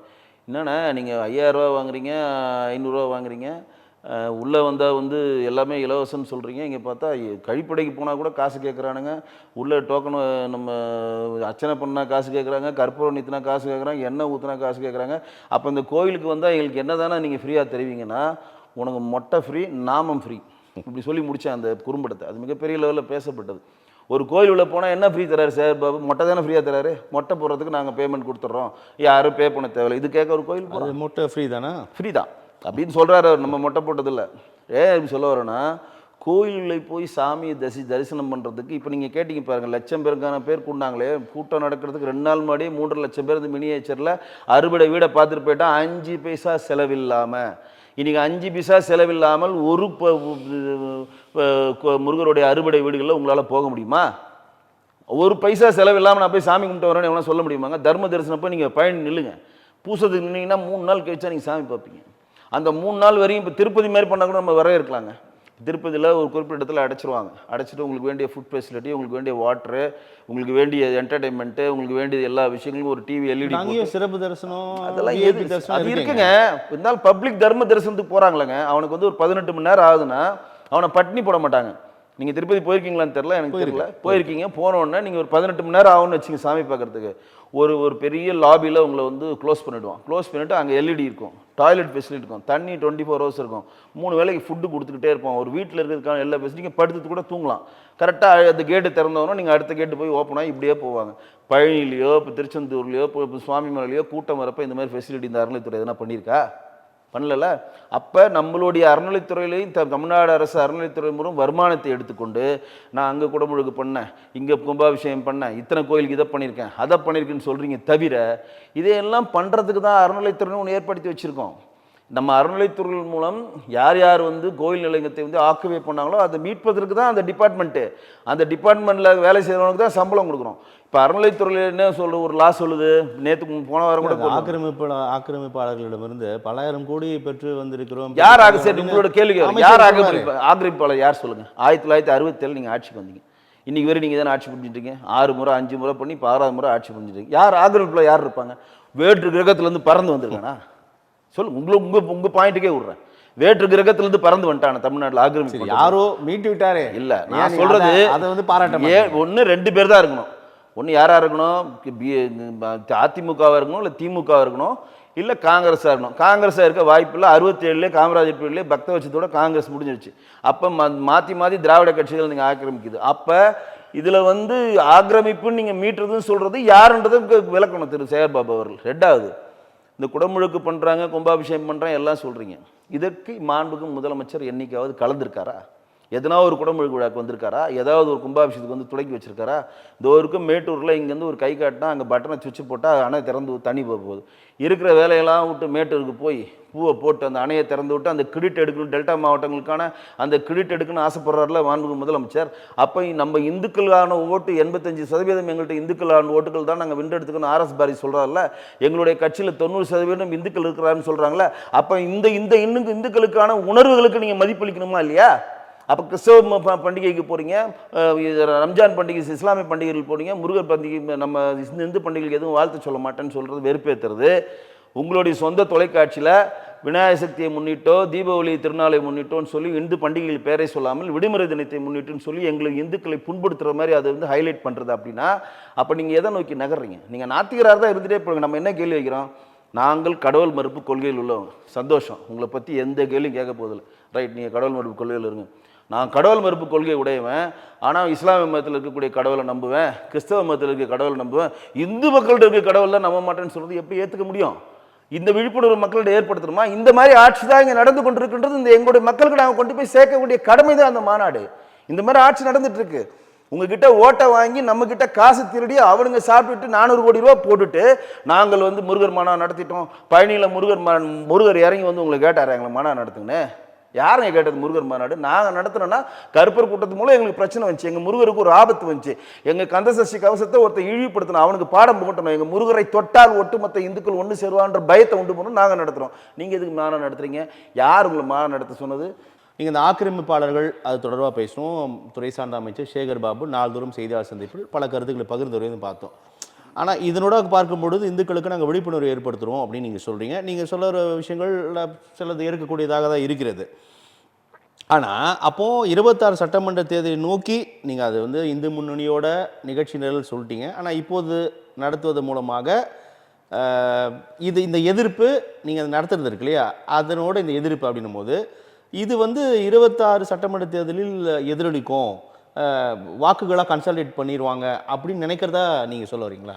இல்லை, இது வந்து 24 சட்டசபை தேர்தலை நோக்கி நகர்த்தணும் அப்படின்னா இவ்வளோ சீக்கிரம் நடத்திருக்க வேண்டிய அவசியம் கிடையாது. ஃபர்ஸ்ட் அதை ஒட்டியே பண்ணியிருக்கலாம். ரெண்டாவது வந்து இதை விட பிரம்மாண்டமாக இன்னும் எல்இடி போட்டு இன்னும், ஏன்னா மிக குறைந்த செலவில் அந்த நடத்தப்பட்டது நீங்கள் பார்த்தீங்கன்னா இருக்கும். எல்லாமே வந்து பேனர்களை வச்சு காம்பவுண்ட் மாதிரி பண்ணிட்டு 3-6 படை வீடு தேதிகளை இந்த குறிப்பிட்ட தேதிகளை நடத்த வேண்டும் என்பது யார் தீர்மானிக்கல? அது இந்த முன்னணி தீர்மானம் பண்றது. நீங்க சொல்றதுனால அந்த பதில் சொல்றேன். நீங்க எலெக்ஷன் ஓரியன்டா நடத்துறதா எலெக்ஷனுக்கு இப்போ இந்து முன்னணி மாநாடு பயங்கர சக்ஸஸ் ஆகுது. இந்து முன்னணியோட முருகருடைய அனைத்துலக முருகருடைய கந்தசஷ்டி கவசத்தை சொல்லுகிற கின்னஸ் ரெக்கார்டு எடுத்து அந்த மாநாடு ஒட்டுமொத்த இந்தியா ஃபுல்லாக ரீச் ஆகிறப்ப தான் டக்குன்னு மறுநாள் பாருங்கள் அந்த மாநாடு ரீச் ஆகி வைரலாக போயிட்டுருக்கு. எல்லாரும் அந்த டாப்பிக்கை நோக்கி நகர்றப்ப தான் நடிகர் ஸ்ரீகாந்த் கைதுன்னு சொல்லி அதை அப்படியே டைவெர்ட் பண்ணுறாங்க. திமுக அந்த வேலையை பண்ணும். அவர் அந்த பிரசாத்ன்றோட செல்போன் பிரசாந்தோடைய செல்போனை வந்து அந்த கைதி பண்ண மாதிரி சொல்றீங்களா? இல்லைங்க, பெரிய வழக்கு போதைப் பொருள் பயன்படுத்தி நான் சொல்ல வரலங்க, கைதி பண்ணுங்க, அதற்கு இது டைவர்ஷன் சொல்றேங்க. எப்பவுமே திமுக அந்த வேலையை பண்ணுவாங்க, அந்த ஐடி விங் பண்ணுவாங்க. நான் நல்லா கேளுங்க, இந்த பிரசாத்ன்றவனை அரெஸ்ட் பண்ணி ஒரு மாசமா ஜெயிலில் வச்சிருக்கீங்க. நல்லா கேளுங்க, அதிமுகவுடைய முன்னாள் உறுப்பினர்னு சொல்றாங்க அவரை. இந்த பின்னணியில நைஜீரியா கானா நாடு இருக்குது. முழுசா சொல்றதை விடுங்க, சர்வதேச கும்பல். நான் சொல்றேன் முழுசா சொல்ல விடுங்க. நீங்க சொல்றதெல்லாம் நான் ஏத்துக்கிறேன். ஆப்பிரிக்கா நாடு இருக்கு, கானா உள்ள வருது, இப்போ வந்து சங்ககிரியில ஒருத்தனை அரெஸ்ட் பண்ணிருக்காங்க, மாஃபியா எல்லாமே இருக்குங்க. இல்லைன்னு சொல்லுங்க. நான் கேட்டது ஒரே ஒரு கேள்வி தான், ரொம்ப தெளிவான கேள்வி. பிரசாத்தை நீங்க அரெஸ்ட் பண்ணி 1 மாசம் ஆயிடுச்சு. 1 மாசம் ஆயிடுச்சா இல்லையா? 1 மாசம் செல்போன் வந்து போலீஸ் அதிகாரிகிட்ட தான் இருக்கு. அந்த 1 மாதத்து வரையும் அந்த செல்ஃபோனில் பார்க்காம கரெக்டாக இந்து முன்னணி மாநாடு எங்கள் முருகர் மாநாடு சக்ஸஸ் ஆன மறுநாள் தான் பார்த்து நீங்கள் போய் நீங்கள் இப்போ ஸ்ரீகாந்தை போய் அரெஸ்ட் பண்ணி அதை வைரல் பண்ணுறீங்கன்னா இதை நீங்கள் ஒழிக்கிற வேலை தானே பண்ணுறீங்க. நேரடியாக சொல்கிறேன். ஏன் அப்படின்னா நல்லா கேட்டுக்குங்க, 1 மாதம் முன்னாடி பார்த்துக்கிட்டா இந்த விஷயம் வந்து ஒன்றே சூடு பிடிச்சிருக்கும். நீங்கள் ஸ்ரீகாந்தை போயிட்டு நீங்கள் எப்போ வேணால் அரெஸ்ட் பண்ணலாம். ஏன்னா நீங்கள் சிந்தட்டிக் ட்ரக்கை யூஸ் பண்ணிங்கன்னா 45 நாள் உங்கள் ரத்தத்தில் அது இருக்கும். ஸோ 1 மாதம்னா நீங்கள் அப்பயே அரெஸ்ட் பண்ணியிருந்தா கூட அவருடைய ஒரு ரத்தத்தில் அது இருக்கும். டைம் கொடுத்து அரெஸ்ட் பண்ணியிருந்தா கூட இருக்கும். ஆனால் கரெக்டாக எந்த டைமில் ஒரு பூம் வேணுமோ அந்த டைமில் பூமை கொடுத்து ஒரு டைவர்ஷனை திட்டமிட்டு திமுக பண்ணது நான் நேரடியாக குற்றம் சாட்டுறேன். ஏன்னா ஒரு மாதம் உங்கள்கிட்ட செல்ஃபோன் இருந்துச்சுல்ல, அப்போல்லாம் நீங்கள் கண்டுபிடிக்கல ஸ்ரீகாந்தோட பேர் அவருடைய செல்ஃபோன் உரையாடல் இல்லையா, ஸ்ரீகாந்தை வந்து நீங்கள் ஃபாலோ பண்ணணுன்ற இல்லையா, கிருஷ்ணாவை ஃபாலோ பண்ணணும் இல்லையா, திரையுலகத்தை சேர்ந்தவர் சிந்தரி ட்ரக்ஸ் இல்லைன்ற இந்த கேள்வி எழுதா இல்லையா? அப்போ திரையுலகத்தை சேர்ந்தவர்கள் மட்டும்தான் இந்த சிந்தரி ட்ரக் யூஸ் பண்ணுறாங்களா, மெத்தபேட்டின் யூஸ் பண்ணுறாங்களா, கொக்கைன் யூஸ் பண்ணுறாங்களா, எவ்வளோ பேர் யூஸ் பண்ணுறாங்க. தமிழ்நாட்டில் எல்லாமே கிடைக்குன்றதுக்கு இது ஒரு மிகப்பெரிய உதாரணம். ஒரு டைவர்ஷன் நோக்கி நகர்ந்த உடனே நேற்று நீங்கள் பேசும் பொருளாக என்ன இருந்துச்சு நீங்கள் சொல்லுங்கள். 2 நாளா ஃபுல்லா ஸ்ரீகாந்த் கைதாங்க பேசும்போது மாநாடையோடைய புகழ் வெளிச்சத்தை இவங்க அமுக்குறாங்க. அந்த வேலையை திமுக தெளிவா பண்ணுது, நான் குற்றம் சாட்டுறேன். இப்போ வெங்கடேஷ் அந்த பேசு பொருளா இருப்பதை தவிர்க்கிறார்கள் அப்படின்னு ஒரு வாதம் முன்வைக்கிறீங்க. ஆனா இந்த முருக பக்தர்கள் மாநாடு மூலமாக கிடைக்கப்பெறுகின்ற அந்த அந்த பிரசித்தம் அல்லது கிடைக்கப்பெறுகின்ற அந்த பிரபலங்களை வந்து பாஜக அறுவடை பண்ணுமா? இது பாஜக நினைக்கிறீங்களா? பாஜக இல்லைங்க, பாஜகவை கூப்பிட்டாங்க. அதாவது எப்படி மாண்புக்கு முதலமைச்சர் வாக்கு அரசியல் இல்ல, பாஜக வாக்கு அரசியல் இருக்கு. அதனால நீங்க அப்படி கிளைம் பண்ண பாக்குறீங்களோ? இல்ல, கிளைமே இல்லைங்க. நான் சொல்றது முருகர் மாநாடு தாங்க, இது கிளைம் இல்லைங்க. உங்களுக்கு அதாவது இவர்கள் அப்படி எண்ணுகிறார்களோ? அவங்க நினைக்க. நாங்க சொல்றது அறுபடை வீடுகளில் அடிப்படை வசதிகளை நீங்க திறன்பட செய்து தரணும். இதுக்கு ஒரு விழிப்புணர்வு. அங்க இருக்கக்கூடிய கட்டணத்தை நீங்க எல்லாத்துக்கும் கட்டணம் வாங்குறீங்க. கோரிக்கை மாநாடு தான், கண்டன மாநாடு. கோரிக்கை எல்லாம் கிடையாது, கண்டனம். நீங்க செய்யறது தப்புன்றதை சுட்டி காட்டுறோம். இதை விழிப்புணர்வு மக்கள்கிட்ட ஏற்படுத்துறோம். இப்போ நான் ஏற்படுத்துறேன் பார்த்தீங்களா, எப்படி ஏற்படுத்துறேன்? அந்த 12 தீர்மானங்கள் அதை வலியுறுத்தியதா? ஆமாம், அதில் அது 2-3 தீர்மானம், அரசியல் தீர்மானம் இருக்கும். அது அவங்கள்ட்ட இப்போ கூட ஒரு குறும்படம் போட்டாங்க. அதில் திராவிட சிந்தனைகளும் பெரியார் அண்ணா வந்து ஒரு சர்ச்சையாச்சு. அது கூட நேற்று உதயகுமார் வந்து விளக்கம் கொடுத்துட்டார். நாங்கள் எதிர்பார்க்கல, திடீர்னு போட்டாங்கன்ற. அதுக்கு இந்து முன்னணி பதில் சொல்லணும், நமது பதில் சொல்ல. நான் சொல்கிறது ஒரே ஒரு விஷயந்தான். இது வந்து ஆத்தியர்களுக்கும் நாத்தியர்களுக்கான மாநாடு. நாங்கள்லாம் வந்து முழுக்க கடவுள் ஏற்கும் கொள்கை உடையவர்களுக்கும் நாஸ்திகர்களுக்கான மாநாடு. ஆமாம், அவங்க வந்து கடவுள் ஏற்கும் கொள்கை உடைய இல்லாதவர்களாக இருக்கிற மாதிரி காட்டிக்கிறாங்க. ஆனால் இந்து கடவுள் மட்டும் இல்லைன்னு சொல்கிறாங்க, மற்ற கடவுள் இருக்கிறதாக ஓட்டுக்காக இதை செய்கிறாங்க அப்படின்ற விழிப்புணர்வை மக்களிடம் கொண்டு போய் சேர்க்குறப்ப அவன் சிந்திப்பான்ல. இப்போ நான் இந்த காணொலி பேசியிருக்கேன், இந்த திருச்செந்தூரில் இருக்கவன் அதை பார்க்குறான். ஒரு உதாரணம் சொல்கிறேன். திருச்செந்தூரில் கூட்டம் அதிகமாகுது. அமைக்கப்பட்ட பாதையை தாண்டி லைன் நிற்கிறப்ப அந்த இடத்துல நிழல் குடை அமைத்து தர வேண்டியது அறநிலைத்துறையோட வேலை. அவன் நிழல்துறை அழுதுறாமல் மக்கள் வெயிலில் நிற்கிறாங்க. அப்போ அங்கே இருக்கக்கூடிய ஒரு பப்ளிக் கேட்பான்ல, நான் ஏன் வெயிலில் நிற்கணும், எனக்கு அங்கே முதல்ல சாமினார் போடு, நான் வந்து நேரில் நிற்கிறதுக்கு வேலை பண்ணுறேன், நாங்கள் நின்றுட்டுருக்கேன், எனக்கு இமீடியட்டாக தாகம் எடுக்குது, தண்ணி ஃபெசிலிட்டி கொடு, இன்னும் எவ்வளோ நேரம் ஆகுன்றது கேள்வியை சொல்லு, எனக்கு டைம் ஆகிடுச்சுன்னா எனக்கு பசிக்குது, எனக்கு சாப்பாடு வேணுன்ற கேள்வி கேட்பானா இல்லையா? கேட்கணும்ல, அந்த விழிப்புணர்வு நீங்கள் ஏற்படுத்தணுமா இல்லையா? நம்ம இதனால் வரை என்ன பண்ணுறோம்? அரசாங்கம் சொல்கிறத கேட்டுட்டு தானே மக்கள் பக்தர்கள் போகிறாங்க. நீங்கள் அரசாங்கம் சொல்கிறத எல்லாம் கேட்கணுன்றது தலையெழுத்தா? அறநிலைத்துறையில் வரக்கூடிய பணம் 100 ரூபா வந்துச்சுன்னா அந்த கோயிலுக்குள்ள வேலை செய்கிற அந்த ஈஓ ஆகட்டும், அந்த கோயிலில் இருக்கக்கூடிய தூய்மை பணியாளர்களாகட்டும், மற்றவர்களுக்கெல்லாம் எல்லா இந்த அடிப்படை செலவுகளுக்கு 15% நீங்கள் செலவு பண்ணணும். 100 ரூபா வருமானம் வந்தால் 15 ரூபா தான் நீங்கள் செலவு பண்ணணும். மிச்சம் 85 ரூபா அந்த கோயிலுடைய வளர்ச்சிக்கு செலவு பண்ணணும். அந்த கோயில் வளர்ந்து விட்ட கோயிலாக இருந்தால் பிக்சட் டெபாசிட்டில் தான் போடணும். இது ரூல். நடக்கலையா? ஆனால் இவங்க என்ன பண்ணுறாங்கன்னா, கபாலீஸ்வர் கோயில் இருக்கக்கூடிய வருமானத்தை எடுத்துட்டு போய் குளத்தூர்ல போய் நான் காலேஜ் கட்டுறேன், முக ஸ்டாலின் பேர்ல காலேஜ் கட்டுறேன், நான் வந்து சமய அறநிலைத்துறை கீழங்க இல்ல சொல்ற கேளுங்க, துறையின் கீழ தான் பண்றேன் இல்லங்க. குடை நான் கேட்கறது என்ன, இந்து சமய குரு குறையின் கீழ் தான் கட்டுறீங்க. கபாலீஸ்வர் கோயிலோட நிலங்களை கட்டுங்க. கோவில் காசை வைத்து கல்வி கண் திறக்கிறார்கள், நல்ல விஷயம் தான். வணிக வளாகம் எப்படி திறக்க பாராட்டணும் தானே. வணிக வளாகம் ஏன் கட்டுறீங்க? வணிக வளாகம் ஏன் கட்டுறீங்க? கல்வி கண்ணை திறக்கிறீங்க, வணிக வளாகம் ஏன் கட்டுறீங்க? நான் வந்து கோயில் கட்டக்கூடாதுன்னு சொல்றேங்க, நல்லா கேட்டுக்கங்க.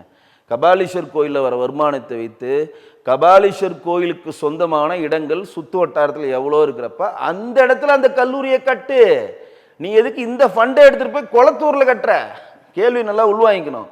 குளத்தூரில் ஏன் கட்டணும்? குளத்தூர் வந்து மாண்புமிகு முதலமைச்சரோட தொகுதி, அந்த இடத்துல கட்டி கொடுத்தா நமக்கு ஒரு பேர் வரும், முக ஸ்டாலின் முதலமைச்சரோட நெருக்கமாகலான்னு சொல்லி அவருடைய சுயநலத்துக்காக பண்ணுறாரு. இதுதான் நாங்கள் கண்டிக்கிறோம். இப்போ கோயில் இருக்க பணத்தை வந்து கோயிலுக்கே கொடுக்குன்னு நாங்கள் சொல்லலை. அங்கே இருக்கக்கூடிய அங்கே மயிலாப்பூர் கபாலீஸ்வர் கோயில் சொந்தமான இடங்கள் இல்லையா? எவ்வளோ இடங்கள் இருக்குது தெரியுமா? அவ்வளோ சொத்து இருக்குங்க. அந்த ஒரு இடத்துல கல்லூரியை கட்டு, ஃப்ரீயாக இது கொடுங்க. அதை கூட என்ன சொல்கிறாங்க, கோயில் வளர்ச்சிக்கு மட்டும்தான் நீங்கள் பயன்படுத்தணும். 85% நிதியையும் நீங்கள் கோயில் வளர்ச்சிக்கு பயன்படுத்தணும், இல்லாட்டி ஃபிக்ஸடில் இருக்கணும். தவிர அரசாங்கம் எடுத்து இந்த மாதிரி வணிக வளாகம் கட்டுறேன், கல்லூரி கட்டுறேன், பாலிடெக்னிக் கட்டுறேன்னு பண்ணக்கூடாதுன்னு நான் சொல்லலை, கோர்ட்டு சொல்லுது. ரமேஷ் அவர்களுக்கு கேஸ் போட்டு கோர்ட்டு சொல்லுது. ஆனால் இன்றைக்கி அறநிலைத்துறை அதை ஃபாலோ பண்ணுதா? அந்த விழிப்புணர்வு அங்கே ஏற்படுத்தணும். இந்த கோயில் உனக்கு சொந்தமான கோயில், இந்த கோயிலில் அடிப்படை வசதி செய்து தர வேண்டியது அறநிலைத்துறையுடைய கடமை. அதுக்கு தான் அவனுக்கு சம்பளம் போட்டு அவனுக்கு ஒரு ஈவோன்னு ஒருத்தனை உட்கார வச்சு அவனுக்கு என்ன காரும் கொடுத்து அவனுக்கு கீழே 10 பேரை வேலைக்கு வச்சு எல்லாம் பண்ணிடுறதுக்கு எதுக்கு?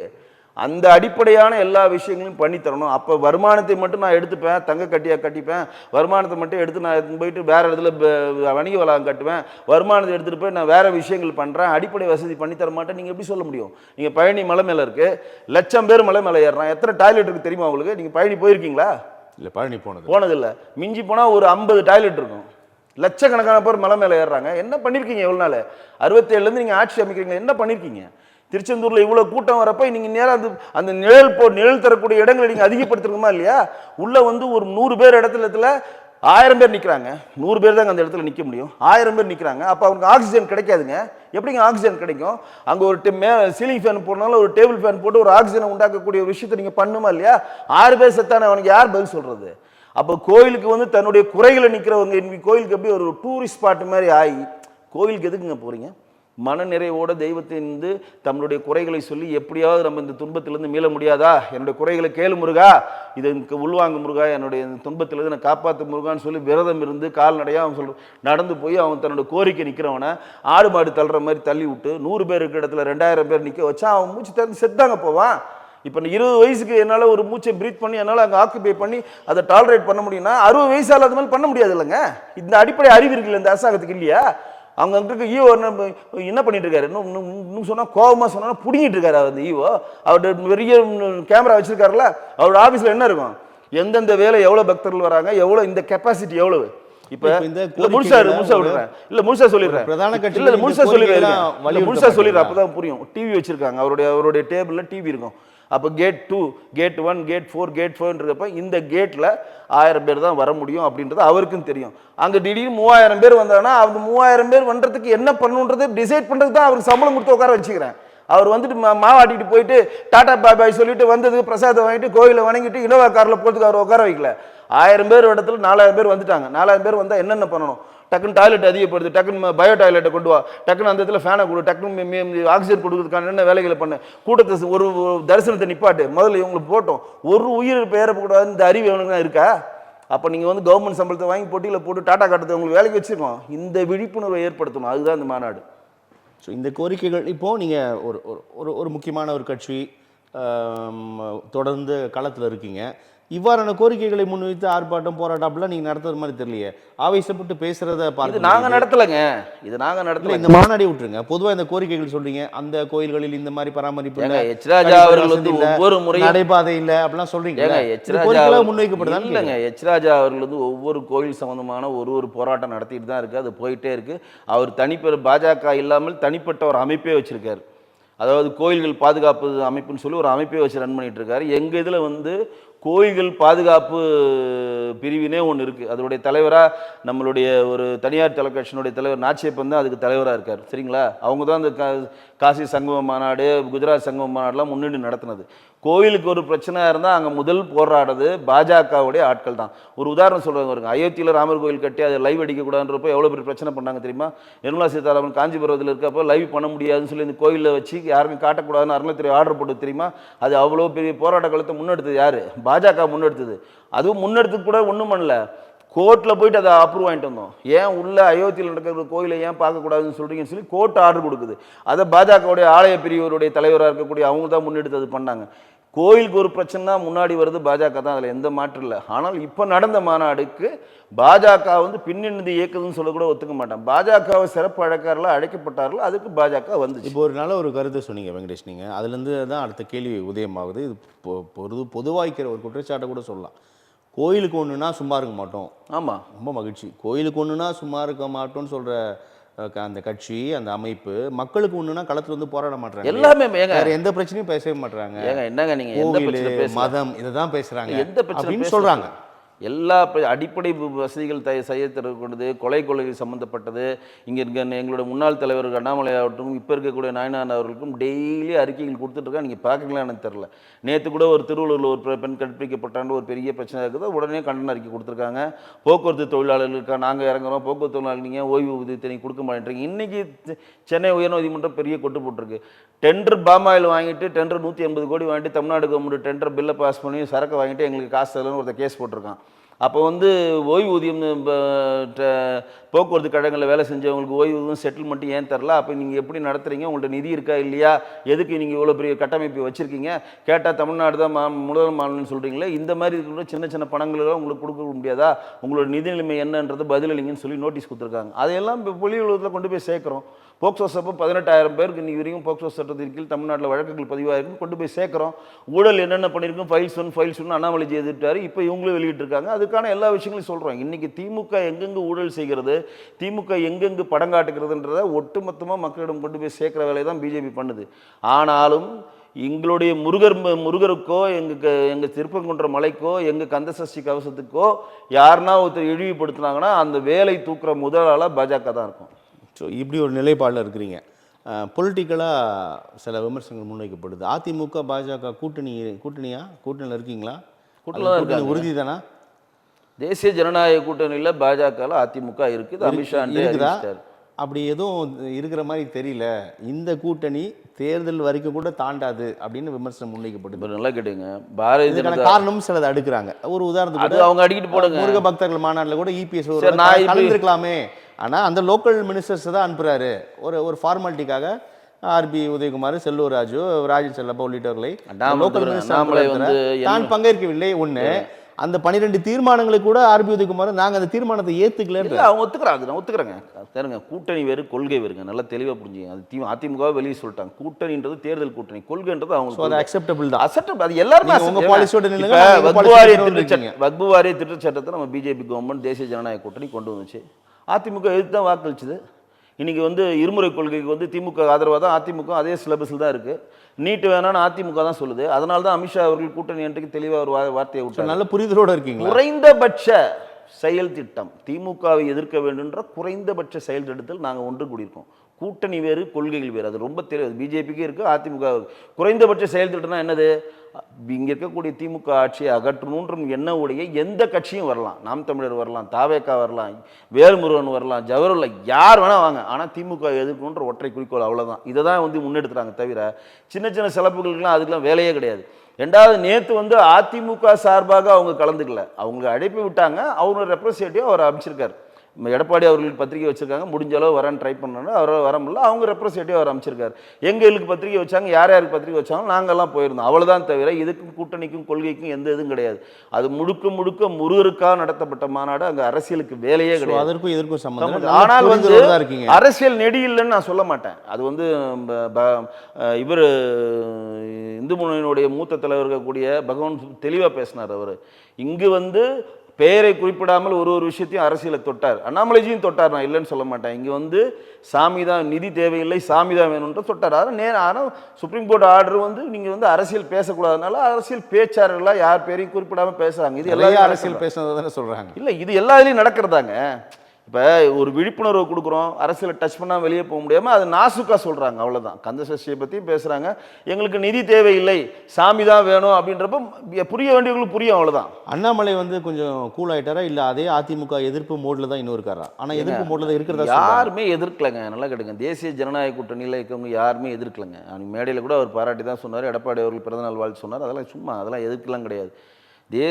தலைமை என்ன சொல்லுதோ அதை செய்யறதுக்கு இங்க எல்லாருமே நாங்க ரெடியா இருக்கோம். அதுபடி தான் செய்யும். யார் தலைமையில் என்பதில் சில கருத்து பகிர்வுகள் வந்து மாறி மாறி வைக்கப்படுது. சரியா நீங்க கவனிக்கலாம். ஏன்னா அதிமுக எங்க தலைமையில் தான் கூட்டணின்னு சொல்ல வேண்டிய நிர்பந்தத்துக்கு தள்ளப்படுகிறார். நல்லா கேட்டுங்க, புரிதலோட கேட்டுங்க. அமித்ஷா அவர்கள் வந்து தெளிவா சொன்னார்.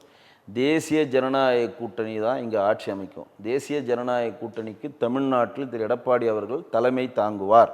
தேசிய ஜனநாயக கூட்டணியாக முதலமைச்சர் வேட்பாளராக திரு எடப்பாடி இருப்பார். இதில் தெளிவு கிளியரா, இதில் எந்த மாற்றம் இல்லை. இங்கே ஆட்சி அமைஞ்சுதுன்னா, இப்போ நாளைக்கு வந்து பிஜேபி கூட்டணியில் எந்தெந்த கட்சிகளும் வந்து சேர்ந்து நாங்கள் ஆட்சி அமைஞ்சுன்னா, சென்ட்ரலில் இந்த ஆட்சி நாங்கள் என்ன சொல்லுவோம்னா தேசிய ஜனநாயக கட்சி, தேசிய ஜனநாயக கூட்டணி ஆட்சி தமிழ்நாட்டில் நடைபெறுகிறது. ஒரு உதாரணம் சொல்றேன். தலைமைகளுக்கு இருக்கிறது இல்ல, அது வேலை களத்துல இருக்கா? களத்துல இல்லைங்க, எங்க சொல்றதாங்க அப்படிதாங்க சொல்லுவோம். பீகார்ல ஆட்சி நடக்குதுங்க. பீகார்ல நிதிஷ்குமாரோட ராஷ்டிரிய ஜனதா தள, ஐக்கிய ஜனதா தளோட நம்ம அதிகமான வாக்குகள் பெற்று அதிகமான எம்எல்ஏக்கள் நம்ம இருந்தாலும் நிதிஷ் அவர்களே அந்த கட்சி அந்த மாநிலத்தை ஆளுன்னு சொல்லி அவர்கிட்டே முதலமைச்சர் பதவி கொடுத்தாலும் அங்க நிதிஷ் தலைமையில் இருக்கக்கூடிய ஐக்கிய ஜனதா தள ஆட்சின்னு சொல்றதில்ல, தேசிய ஜனநாயக கூட்டணி ஆட்சி. அதே தான் இங்கேயும் சொல்லப்படும். இதை தான் நீங்க வந்து லாங்குவேஜ் புரியாம நீங்களா ஒன்று கற்பனை பண்ணிக்கிறீங்க தவிர எடப்பாடி அவர்களுக்கோ அண்ணாமலை அவர்களுக்கோ பிஜேபி யாருக்குமே கிடையாது. அண்ணாமலையோட கருத்து தொடர்பாக தான் இந்த விமர்சனம் முன்வைக்கிறார். அண்ணாமலை எந்த இடத்துல தேசிய ஜனநாயக கூட்டணி பத்தி சொல்றாரா? அவருடைய மனதில் பட்டத்தை அவர் பொது வழியில் வைக்கிறாருங்க. அவர் என்ன சொல்றாரு, நாங்க இவ்வளவு ஓட்டு வாங்கியிருக்கோம், எனக்கு இவ்வளவு சீட்டுகள் வேணுன்றதை நாங்க வந்து அழுத்தம் கொடுக்கணும். யார்? எடப்பாடி அவர்கள்ட்ட சொல்றாரு. எங்களோட தலைமைக்கு சொல்றாரு, இதெல்லாம் நீங்க கேட்டு வாங்கணுங்க அப்படின்னு அவருடைய கருத்துக்களை சொல்றாரு. அதுக்கு எந்த சம்மந்தம் கிடையாது. அதற்கு எதனா ஏடிஎம்கே எதிர்வினை ஆட்டினாங்களா? அவர் கட்சியில் எந்த பொறுப்பில் இன்னைக்கு வந்து மாநில செயற்குழு உறுப்பினர் தான் அவர் இருக்கார். கட்சியில் இருக்கக்கூடிய நாகேந்திரன் அவர்களும் அமித்ஷா அவர்களும் நட்டா அவர்களும் சொல்ற கருத்துக்கள் மட்டும்தான் பதியப்பட்ட கருத்துக்களாக ஏற்கப்படும் அவரே சொல்லிட்டார். இதில் என்ன குழப்பம்னு எனக்கு தெரியல. சரி, நான் இவ்வளோ கேட்குறேன்னு 12 சீட்டு கொடுத்தா தான் நாங்கள் கூட்டணியில் இருப்போம், இல்லைன்னு நாங்கள் யோசிக்கணும்னு மதிமுக சொல்லுது. அதை பற்றி இங்கே யாருன்னா பேசுகிறாங்களா? 12 சீட்டு கொடுத்தா தான் 6 சீட்டு கேட்குறாரு. 12 சீட்டு கொடுத்தா தான் 6 சீட்டு வென்றெடுக்க முடியும். 6 சீட்டு வென்றெடுத்தால் தான் இங்கே மாநில கட்சியினோட அங்கீகாரம் கிடைக்குன்னு சொல்லி மதிமுக சொல்லி இன்றைக்கி ஒரு செக் வச்சுருக்காங்க.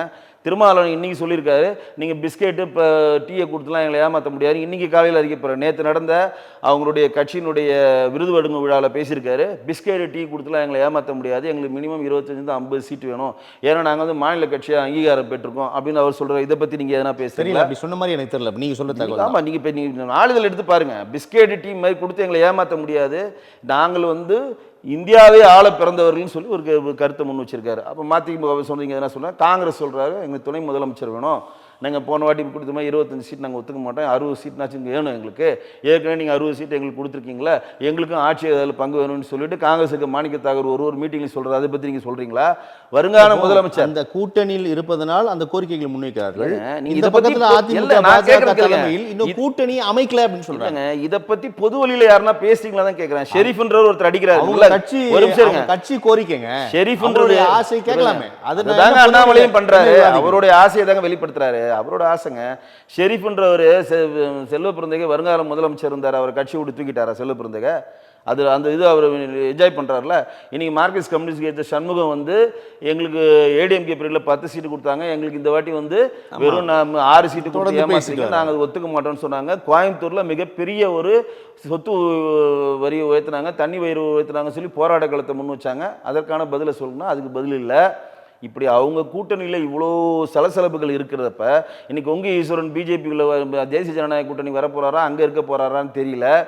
கம்யூனிஸ்ட் ரெண்டும் இந்த பிரச்சனை இருக்கு. மதிமுக ஆமா, அவர் எங்க இருக்காருன்னு தெரியல, அவர் எங்க இருக்காருன்னு தெரியல. மார்க்சிஸ்ட் கம்யூனிஸ்ட் 2 கம்யூனிஸ்டும் வந்து மதில் மேல் புனையா இருக்கிறாங்க. வேல்முருகன் என்ன பண்ண போறாருன்னு அவருக்கே தெரியல. இந்த அடிப்படையில் சொல்றீங்க இருக்காங்களே, கட்டுக்கோப்பா இருக்காங்க. 10 சீட் நாங்கள் ஜெயலலிதா பீரியட்ல 10 சீட்டு வாங்கணும், ஆனால் போன வாட்டி 6 சீட்டு கொடுத்து நாங்கள் பாஜக எதிர்க்குன்ற ஒற்றை குழுக்கால ஒத்துக்கிட்டோம், இந்த வாட்டி ஒத்துக்க மாட்டோம்னு சண்முகம் பொதுவெளியில் சொல்றாரு. மாற்று இருக்காதுல்ல. நீங்க வைகோ 12 சீட்டு வேணும், 6 சீட்டு எடுத்தால் தான் நாங்கள் மாநில கட்சியை அங்கீகாரம் பெற முடியும். இன்னைக்கு வந்து நேற்று ஆரம்பிச்ச விடுதலை சிறுத்தைகள் கட்சியில் மாநில கட்சி அங்கீகாரம் பெற்றது, அவங்க 2 எம்பி இருக்காங்க, எங்கள்கிட்ட ஒரு எம்பி தான் இருக்கும். அது கேட்பதற்கான ஜனநாயகம் இங்க இருக்குன்னு சொல்றாங்க. நான் ஒண்ணுமே சொல்லுங்க. இதை பற்றி பொது வழியில் ஏன் விவாத பொருளா நீங்க ஆக்கமா கட்டிங்கன்னா கேள்வி வைக்கிறேன். நான் பேசுறேன், நான் இல்ல, இங்க இருக்கக்கூடிய திமுக அடிமை ஊடகங்கள் இதை பத்தி பேசுறாங்களா? ஏடிஎம்கே பிஜேபிக்கும் ஏடிஎம்கே பிரச்சனை, எடப்பாடிக்கும் அண்ணாமலைக்கும் பிரச்சனை, இங்க இருக்கக்கூடிய நாயனார் அவர்களுக்கும் ஏடிஎம்கேவுக்கும் டேர்ம்ஸ் ஒத்துல, இதை போனக்கே நீங்க நகர்றீங்களே, உங்க முதுகுல இத்தனை அழுக்க வச்சிருக்கீங்களா, இதுக்கு பதில சொல்லுங்க. நீங்க இருக்கக்கூடிய திமுக அடிமை ஊடகங்களை தான் நான் கேட்கிறேன். இவ்வளவு பிரச்சனை ஒரு நாள் வரைக்கும் நீங்க ஏன் ராஜ்யசபாவில் 3 பேர் தேர்ந்தெடுத்தாங்களா இல்லையா? வில்சன் அவர்களும் சல்மா அவர்களும் இன்னொருத்தருக்கு தேர்ந்தெடுத்து போறப்ப ஏன் வைகோ அவர்கள் போகல? கூட்டணி கட்சி தானே ஏன் போகல? கேட்டால் துரை எப்படி வந்து நான் ஒரு கல்யாணத்துக்கு போயிட்டேன், எங்கள் அப்பா ஒரு கல்யாணத்துக்கு போயிட்டாரு, ஆனால் எங்கள் அப்பாவுக்கு சீட்டு கொடுக்காம வந்து எனக்கு மிகப்பெரிய ஒரு வருத்தம், நான் பதிவு செய்கிறேன்னு பதிவு பண்ணாரா இல்லையா? இவங்க எதிர்வினை ஆட்டுறாங்களா? இல்லைல்ல. இதெல்லாம் இருக்குங்க. எல்லா மனசு உள்ளேயும் எல்லா கட்சியும் தன்னை வளர்த்துக்க வேண்டியதாக இருக்குது. காங்கிரஸ் கூட ஒரு ரூட் திங்க் பண்ணுறாங்க, நம்ம விஜயோட சேர்ந்துட்டு இங்கே இருக்கக்கூடிய மக்கள் நல கூட்டணி மாதிரி எல்லாரும் எடுத்துகிட்டு போட்டு புது ட்ராக் எடுக்கலாமான்னு ஒரு திங்கிங் போகுது. அப்படியா? ஆமாம், எல்லாமே எல்லா கட்சியும் அவங்க தாங்க உள்ள முன்னாடி வரணும், அவங்களுக்கு அதிகமான சீட்டு வேணும் நினைக்கிறது இயல்பு மாற்று இல்ல. மக்கள் நல கூட்டணி மாதிரி ஒன்று ஆரம்பிக்கிறான்னு சொல்லி திருமாவளவன் ஆகட்டும், இப்ப சாம்சங் போராட்டம் நடந்தது, டக்குன்னு மக்கள் நல கூட்டணி மாதிரி எல்லாரும் ஒன்று சேர்ந்தாங்களா இல்லையா? திமுக இழுத்து வைகோ அவர்கள் மதிமுக ஒன்று சேர்ந்தாங்க, 2 கம்யூனிஸ்ட் இருந்தாங்க, திருமாவளவன் ஒன்று சேர்ந்தாரு, காங்கிரஸ் மிச்சம் எல்லாமே மக்கள் நல கூட்டணி. நீங்க ஒரு கூட இங்கே வந்துச்சா இல்லையா? அன்னைக்கு எதிர்த்தது யாரை எடுத்தாங்க? திமுக தான் எடுத்தாங்க. தமிழக அரசு திமுக தான், அது தமிழக அரசு ஆளுறது திமுக தானே ஆளுது. முதலமைச்சர் வந்து திமுகவோட பிரதிநிதியான ஆளுறாரு. அப்ப அவங்க எதுக்குற மாதிரி இந்த கட்சியில நம்ம கேட்ட வேண்டிய ஓட்டு கிடைக்கல, நம்ம கேட்கிற சீட்டு தர மாட்டேன்றாங்க, வாங்க மறுபடியும் ஒரு கூட்டணி பண்ணலாம் கூட பண்ணலாம். காங்கிரஸ் நான் விஜயோட போறோம்னு நினைக்கலாம். விஜய் வந்து நீங்க துணை அமைச்சர்னு ஒரு பதவியை கொடுத்து வாங்கன்னு என்ன வேணா நடக்குங்க. நீங்க நினைக்கிற மாதிரி திமுக எல்லாமே திமுக கூட்டணி நோக்கியே இருக்கு. யாருமே அதிமுக நோக்கி வரமாட்டாங்களா? இல்லங்க, நீங்களே கூட்டணி. இப்ப அவர் என்ன சொல்றதுன்னா, திமுக எங்க கூட்டணி பலமா இருக்குன்னு நீங்க சொல்றதுக்கான இந்த விளக்கங்களை சொல்றாரு. பலமான கூட்டணி கிடையாது. இப்போ அதிமுக பிஜேபி இருக்குது. எங்கள்ட்ட ஆல்ரெடி தேசிய ஜனநாயக கூட்டணியில் இருந்தவங்க எல்லாருமே இருக்கிறாங்க. யாரும் இருக்காங்களா? தமிழ் மாநில காங்கிரஸ். ஆமா, தமிழ் மாநில காங்கிரஸ் இருக்கு. ஜான் பாண்டியன் அண்ணன் இருக்கிறாங்க, பாரிவேந்தர் இருக்காரு, ஏசி அவங்களா உறுதிப்படுத்துறாங்களா? எல்லாருமே இருக்கிறாங்க. இதில் பாட்டாளி மக்கள் கட்சி கூட இல்லைன்னு சொல்கிறாங்க. இல்லை, பாட்டாளி மக்கள் கட்சியும் இருக்கிறது. ஓபிஎஸ் அண்ணன் இருக்கிறாரு, நம்ம டிடிவி தினகரன் இருக்காரு. இவங்கெல்லாம் தேசிய ஜனநாயக கூட்டணியில் தான் இருக்கிறாங்க. இவர் இப்போ நீங்கள் விக்கிரவாண்டி தேர்தல் நடந்துச்சு இதில், நம்ம இதில் விக்கிரவாண்டியில், அப்போ பாட்டாளி மக்கள் கட்சி வேட்பாளர் என்னார்? அவர் பாட்டாளி மக்கள் கட்சி வேட்பாளர் அவர் என்னார்? அவர் யாரா நின்னார்? தேசிய ஜனநாயக கூட்டணியை தான் அங்கே நிப்பாட்டணும் நம்ம, சரிங்களா? ஸோ எங்களுடைய கூட்டணி வந்து ஸ்ட்ராங்காக அப்படியே இருக்குது. எங்கள் கூட்டணிலேருந்து யாருமே வெளியே போகல. ஆனாலும் இன்னும் மிகப்பெரிய ஒரு ஸ்ட்ராங் பண்ணணும், சின்ன சின்ன கட்சிகளை கொண்டு வந்தால் திமுக வீழ்த்த முடியுன்றதுக்கான தேடலை எங்களுடைய மாண்புமிகு தமிழகத்தினுடைய மாநிலத்தில் இருக்கக்கூடிய நாயனார் நகர் செயல்பட்டு இருக்கிறார். அவர் உறுதிமொழியே கொடுத்துருக்காரு. அதிகமான சட்டசபை உறுப்பினர்களை கொண்டு போகிறது மட்டும்தான் என்னுடைய தலையான பணி சொல்வார். கண்டிப்பாக அது வெற்றி அடையும். பொறுத்திருந்து பார்க்கலாம் வெங்கடேஷ். நன்றி. உங்களுடைய வருகைக்கும் கருத்து பகிர்வு மிக்க நன்றி. நன்றி நேயர்களே, மற்றும் ஒரு அரசியல் அரங்கம் நிகழ்ச்சியில் சந்திக்கலாம். நன்றி, வணக்கம்.